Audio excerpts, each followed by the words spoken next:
Comic story अड्डा में आपका स्वागत है। तो आज मैं लेकर आई हूँ तुलसी कॉमिक से। कॉमिक का नाम है बेबी तुलसी। तो टाइम ना वेस्ट करते हुए आप लोग चैनल को कर लीजिए सब्सक्राइब और हम लोग बढ़ते हैं सीधा अपनी कॉमिक की तरफ। तो हमारी कॉमिक का नाम है बेबी तुलसी, जिसके लेखक हैं अश्विनी आशु, संपादन है प्रमिला जैन और चित्रांकन है ज्योत्सना ठाकुर। तुलसी एक नटखट लड़की थी। वह स्कूल नहीं जाती थी, लेकिन अपने दोस्तों की किताबें बड़े शौक से पढ़ती थी। वाह, कितनी बढ़िया कविता है, चल जल्दी दूसरी पढ़ वरना सोनू आ गया तो अपनी किताब छीन लेगा। बंदर बैठा टोपी पहने, बंदरिया ने पहने गहने, इन्हें मदारी खूब नचाता, डम डम डमरू खूब बजाता। तभी सोनू आ गया। सोनू, ला छोड़ मेरी किताब, चोटी कहीं की। सोनू एक धनी माँ बाप का लाडला और घमंडी बेटा था। तुलसी चोर नहीं है, तू चुप रह उषा की बच्ची, वरना तेरी दूसरी टांग भी पोलियो का ग्रस्त कर दूंगा। क्या कहा सोनू के बच्चे, जरा इसे हाथ तो लगा कर देख, मुंह नोच लूंगी तेरा। लेकिन उषा के बीच बचाव में अक्सर लड़ाई चल जाती थी। तुलसी गरीब की पंख से खिला एक इंसानी कमल था, जो किसी ने नहीं डरती थी। मौसी, देखकर नहीं चलता मोटे, पत्थर मारकर तेरी दोनों आंखें फोड़ दी तो हमेशा के लिए अंधा हो जाएगा। क्या पिद्दी सी छोकरी और इतनी बड़ी जुबान, ठहर बताता हूँ तुझे। अरे नहीं बाबूजी, इसे मत मारना, मैं हाथ जोड़ता हूँ, माफ कर दो इसे, वैसे गलती आपकी ही थी। चलो उठो बेटी। ए तुलसी, जरा संभल कर। ये तुलसी के कबाड़ी चाचा थे, एक रहमदिल और नेक इंसान जो पूरी बस्ती के प्रिय थे। तुलसी, हिम्मत है तो आजा, कबड्डी खेल ले हमारे साथ। ठीक है, मंजूर। एक तरफ तेरी टीम और दूसरी तरफ मैं अकेली। कबड्डी कबड्डी कबड्डी, कसकर पकड़े रहो इसे, जीत गए तो सबको टॉफी खिलाऊंगा। शाबाश तुलसी, पाला आ गया है। अचानक पाले को छूने के लिए आगे बढ़ी तुलसी के हाथ को सोनू ने पकड़ लिया। ओह सोनू, ये बेईमानी है, हाथ छोड़ दे तुलसी का। पर सोनू ने हाथ न छोड़ा। आखिर मामला हार जीत का था। सोनू, हाथ मत छोड़ियो, कबड्डी कबड्डी कबड्डी, अब तुलसी हार जाएगी। लेकिन यह अंतिम वाक्य, अब तुलसी हार जाएगी, तुलसी के मस्तिष्क में हथौड़े की तरह बजा और अगले ही क्षण तुलसी घायल नागिन की तरह बिफर उठी। उसने पूरी ताकत से अपने हाथ पैरों को झटक दिया। सोनू ने पराजय सिर पर देखी तो अचकचाकर अपने तीखे नाखून तुलसी के बाह में गाड़ दिए। चाहे कुछ भी हो जाए, आज तू नहीं जीतेगी। पर तुलसी को कहाँ परवाह थी सोनू के तीखे नाखूनों की। उसने एक तीव्र झटके से अपनी बाह छुड़ा ली, लेकिन इसके साथ ही उसकी वह सोनू के तीखे नाखूनों से छिलती चली गई। तभी हर्ष भरी चीखें गूंज उठी, कबड्डी हुई, तुलसी जीत गई। अब तुलसी ने बाजू पर पड़े नाखूनों की लकीरें देखी। सोनू के बच्चे, ये क्या किया तूने? जवाब में अगर मैं तेरा मुंह नोच लूं तो? तभी कई बच्चे चीख उठे, हाथी हाथी, भागो, चलो हाथी की सवारी करें। और क्षण भर में खेल का मैदान खाली हो गया। तेरा तो पूरा हाथ ही छिल गया रे तुलसी। खेल में ऐसी चोटें तो लगती रहती हैं उषा। हम भी चलते हैं हाथी की सवारी करने। नहीं तुलसी, हम हाथी की सवारी नहीं कर सकते, हमारे पास पैसे नहीं हैं। हरी पैसों की ऐसी तैसी, तो चल मेरे साथ, हाथी पर न बिठाया तुझे तो मेरा नाम तुलसी नहीं। उषा और तुलसी की घरेलू हालत लगभग एक जैसी ही थी। भयानक गरीबी, पैसे पैसे के लिए महताज थे। हाथी वाले बाबा रुको, मैं भी बैठूंगी हाथी पर। अच्छा, आजा आजा बाबा, इसे हाथी पर बैठाओ और मुझे भी। नैनसिंग, बैठाओ इन्हें भी। लेकिन बाबा, तुलसी से पैसे तो ले लो। हा हा हा हा, पैसे कहाँ से आएंगे इसके पास, यह तो फुकरी है। रोटी भी कभी कभी खाती है बेचारी। ही ही ही ही ही, बेचारी तुलसी और उसकी लंगड़ी सहेली। सोनू कमीने, खून पी जाऊंगी तेरा, जो मुझे और मेरी सहेली को गरीब कहा। लो बाबा रुपया, मेरे बेटे को भी हाथी पर बैठाओ। हा हा, आओ बैठो बाबा, बिठाओ इसे। चलो, अब जगह नहीं है ऊपर, हटो सामने से। हट जा तुलसी, वरना हाथी खुद चल देगा। हा हा हा हा हा। तू चिंता मत कर उषा, मैं अभी मजा चखाती हूँ इसे। रोको हाथी, वरना मैं पत्थर मार दूंगी तुम्हारे हाथी को। और तड़ाक। तभी माँ, कलमुही, गणेश जी को पत्थर मारेगी तू? चल घर, यहाँ रहेगी तो लड़ेगी सबसे। सिर्फ एक माँ ही तो थी जिसका हुक्म वह नहीं टाल सकती थी। उषा तू चिंता मत कर, मैं उसे जरूर मजा चखाऊंगी। चुप कर नासपिटी। वह तुलसी की जबरन खींचकर घर ले गई। चल बैठ यहाँ, बटन लगा इन कपड़ों में। लेकिन माँ, मैं हाथी पर बैठूंगी, मेरे सभी साथी हाथी पर बैठे हैं। किंतु माँ विवश थी। मेरी बच्ची, जिद न कर, हम गरीब हैं, हाथी पर बैठना हमारी किस्मत में नहीं। माँ, तू रो रही है माँ? नहीं माँ, तू रो मत, देखना एक दिन मैं ऐसे 10 हाथी तेरे सामने खड़े कर दूंगी। माँ, मैं किसी बच्चे से 1 भी रुपया नहीं लूंगी, सबको मुफ्त में सवारी कराऊंगी। लेकिन उस सोनू के बच्चे को अपने हाथियों के पास भी नहीं आने दूंगी। उसने आज मेरी सबसे प्यारी सहेली उषा को लंगड़ी कहा था। तभी गली में बच्चों का शोर उभरा। हाथी आ गया, हाथी आ गया। जा तुलसी, तू भी अपनी छत से देख ले हाथी। तुलसी के मनोभाव को देख उसकी माँ ममता उमड़ पड़ी। गली में हाथी के पीछे पीछे चलते बच्चों के झुंड में शोर काफी तेज था। लेकिन हाथी के ओहदे पर अकेले सोनू को देख तुलसी के भौहें थन गईं। हा हा हा, तुलसी देख, मैं पूरे मोहल्ले में हाथी की सवारी करूंगा। मेरी माँ ने बाबा को पूरे 11 रुपए दिए हैं। सोनू की इस घोषणा ने तुलसी के जख्मों पर मानो नमक ही छिड़क दिया हो। उसका गुस्सा पुनः भड़क उठा। तुझे हाथी से नीचे न गिराया सोनू तो मेरा नाम तुलसी नहीं। फिर जैसे ही हाथी उसके घर के सामने आया, वह नीचे कूद गई। ठीक हाथी के ओहदे पर थप्प की आवाज हुई और अकेला सोनू ही नहीं, महावत भी हड़बड़ा गया। उफ, ये लड़की है या तूफान? तो तुलसी। चटाक। ओह, बोल, अब कहेगा उषा को लंगड़ी? और फिर अगले ही क्षण सोनू की तुलसी को भी मारने के लिए चिपट पड़ा। तूने मुझे थप्पड़ मारा कमीनी, मैं तुझे जान से मार डालूंगा। हाथी से नीचे गिर जाएगा मच्छर। महावत घबरा गया और हड़बड़ा कर उठा। ठहर चंडल, बताता हूँ तुझे। तभी सोनू ने तुलसी को पीछे धकेला, लेकिन महावत से टकराकर तुलसी नीचे गिरने की बच गई, परंतु हाथी की गर्दन पर खड़ा महावत ना बच सका। तुलसी हतप्रभ थी, लेकिन सोनू गुस्से से पगलाया हुआ था और तभी उससे निकट महावत का अंकुश भी आ गिरा। अब नहीं बच पाएगी तू चुईया। अपनी पूरी ताकत से वह अंकुश तुलसी पर फेंका, लेकिन तुलसी खुद को बचाने में सफल हो गई। फलस्वरूप सोनू द्वारा फेंका गया अंकुश हाथी के सर पर जा पड़ा। अंकुश के गिरते ही हाथी पागल हो उठा।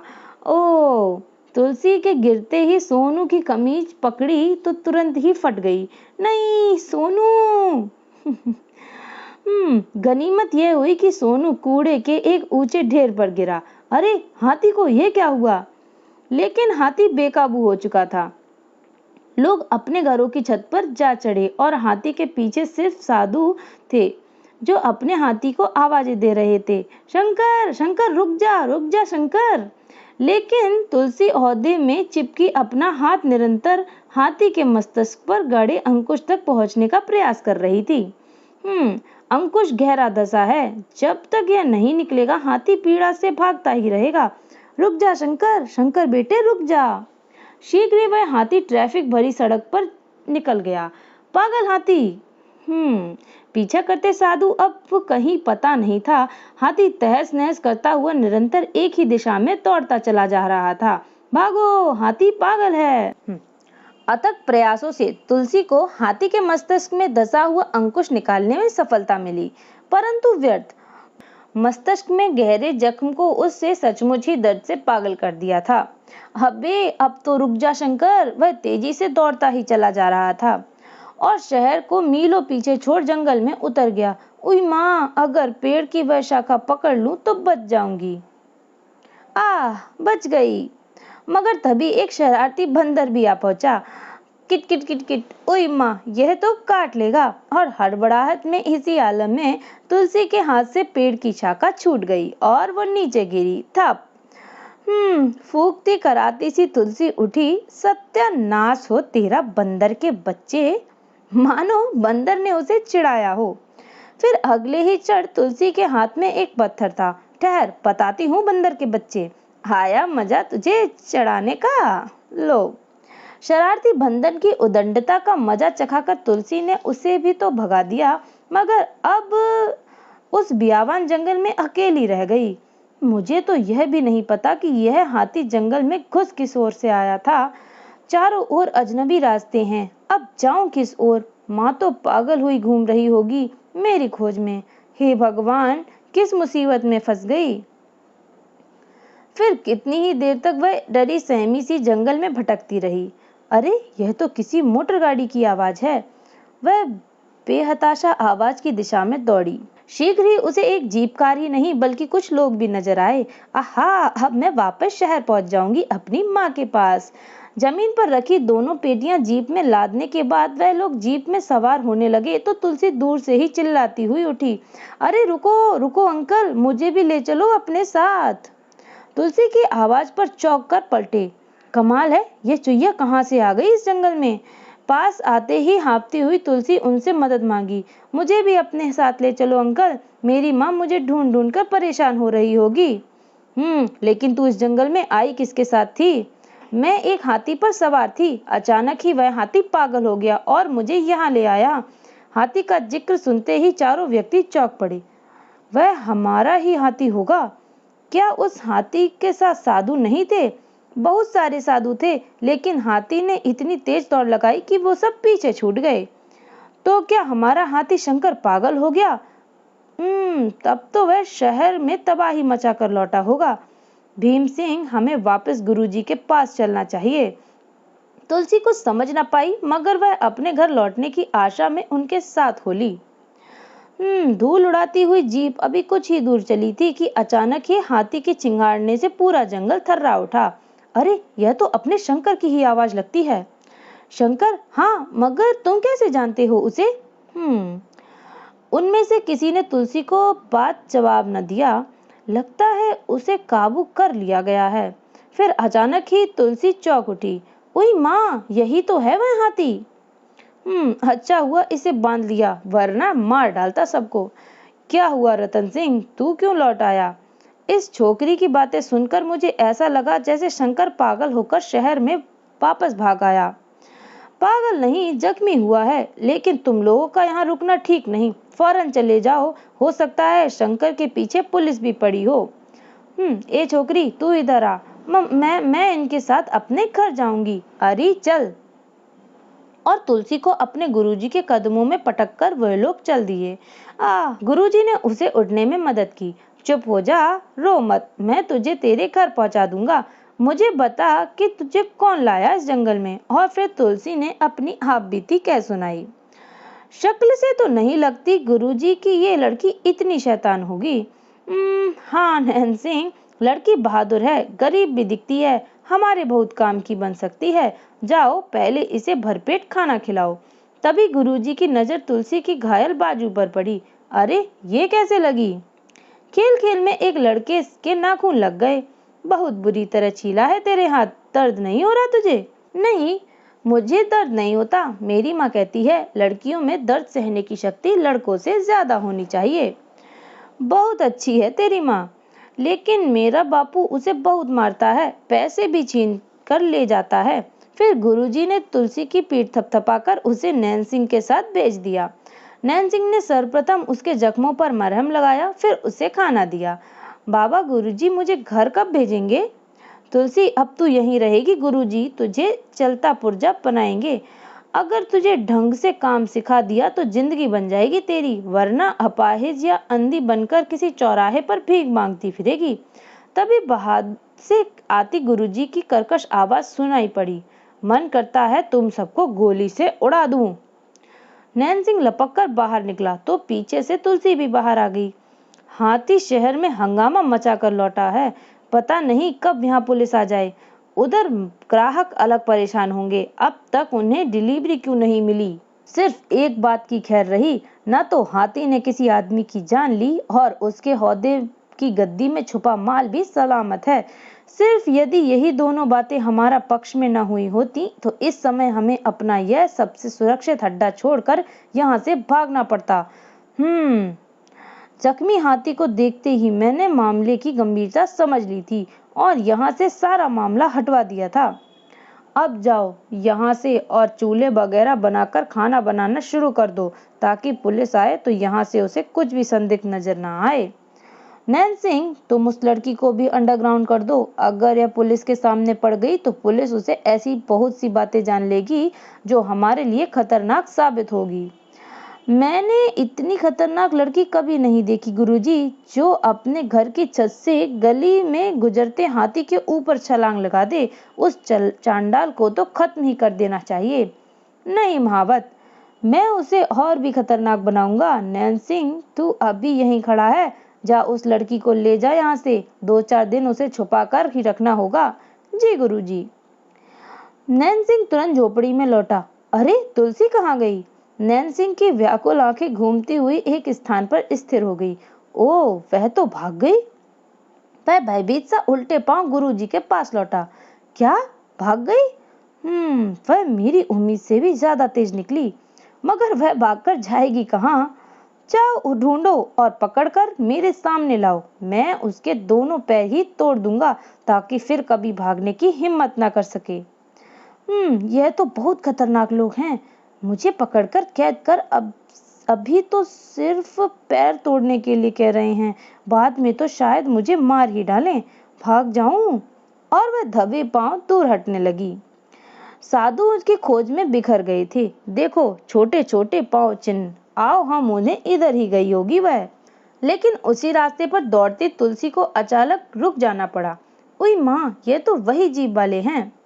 ये कमबख्त पंचर भी अभी होना था। अगर सचमुच ही पुलिस आ गई तो हम मुसीबत में फंस जाएंगे।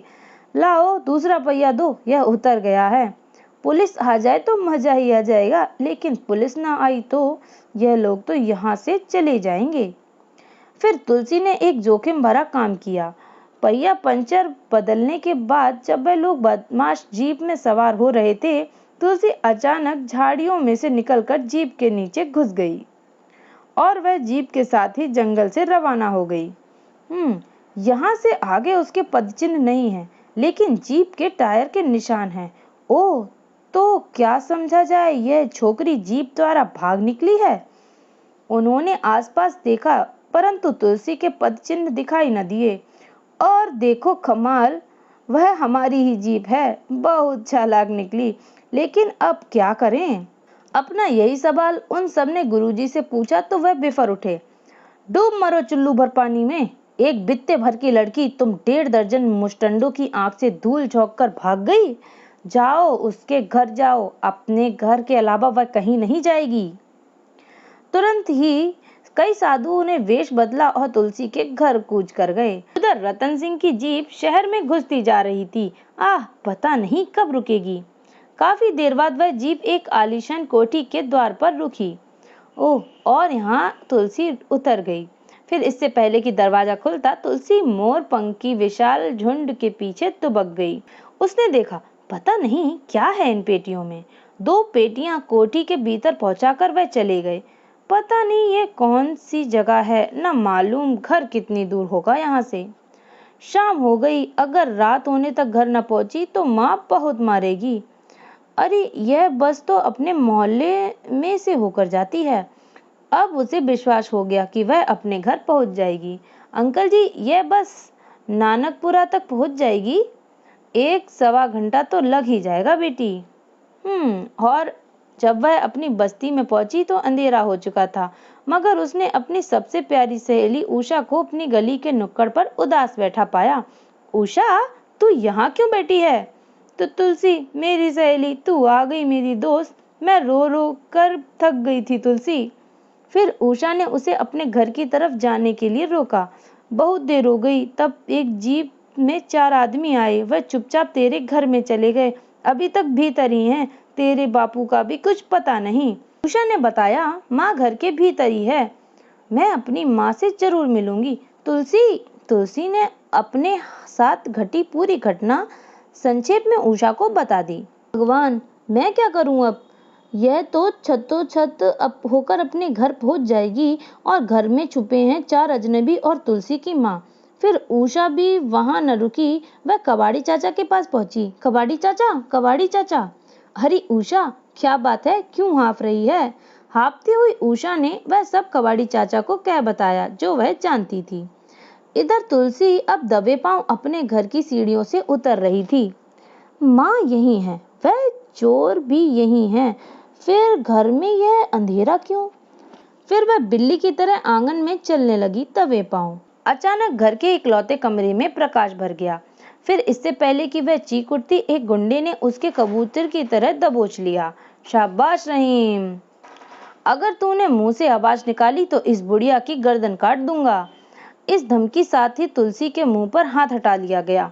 अब बोल, पुलिस को क्या बताकर आई है? कुछ नहीं, मैं तो सीधी जंगल से ही आ रही हूँ। बदमाश को लगा वह सच बोल रही है।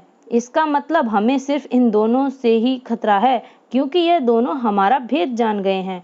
और फिर रहीम ने झपट कर तुलसी का मुंह भींच लिया, वरना इस अमानवीय क्रूरता को देखते ही तुलसी के मुंह से एक दिल दहला देने वाली चीख निकल गई होती। उई! लेकिन अगले ही क्षण तुलसी के दांत रहीम की हथेली पर गड़ गए। फिर पलक झपकते ही वह सीढ़ियों पर थी और घायल रहीम अपने आपे से बाहर हो गया था। कमीनी, शैतान, मूर्ख, यह क्या किया तूने? अब हमें फौरन भागना पड़ेगा। लेकिन वह बच गई, और यह सच था, रिवॉल्वर से हुई फायरिंग ने लोगों को चौंका दिया। भागो जल्दी, हवाई फायर करते रहो मूर्ख, ताकि हमें कोई रोके नहीं। धां धाएं। लेकिन तुलसी उनसे पहले गली की मोड़ पर थी। धाप। उषा ने बताया था कि वह इस जीप में आए थे और अब वह बदमाश निकट आ चुके थे तथा छिपने का कोई दूसरा स्थान न था, अतः वह उन्हीं के जीप के नीचे घुस गई। फिर वह दोबारा उसी भांति जीप के दरवाजे पर लटकी हुई जैसे जंगल में लटक कर आई थी। वह शैतान भी इसी जीप में है जिसने माँ के सीने पर चाकू उतारा है। और तभी, मगर तुलसी बहुत दूर पहुंच चुकी थी। जंगल में गुरुजी अड्डे पर रात हो चुकी थी। जंगल में पुलिस के आगमन का खतरा भी छीड़ पड़ चुका था। रतन सिंह वगैरह सभी लौट आए, लेकिन भैरव नहीं लौटा। शायद वह लौंडिया अपने घर पहुंची नहीं हो। भैरव सिंह तथा उसके साथी वहां उसका इंतजार कर रहे होंगे। लेकिन गुरुजी को ज्यादा देर इंतजार नहीं करना पड़ा। निराशा और पराजय भैरव सिंह लौटे। उन्हें देखते ही सबके चेहरे एक सवाल लटक गया। और अब उनके कुशलताओं के साथ भैरव सिंह गुरुजी की ओर बढ़ रहा था। झाड़ियों से दुबकी तुलसी उन्हें देख रही थी। मुंह लटकाकर क्यों खड़े हो गए हो हरामजादो? बोलते क्यों नहीं? कहाँ है वह लड़की? वह भाग गई गुरुजी। और तभी तड़ाक!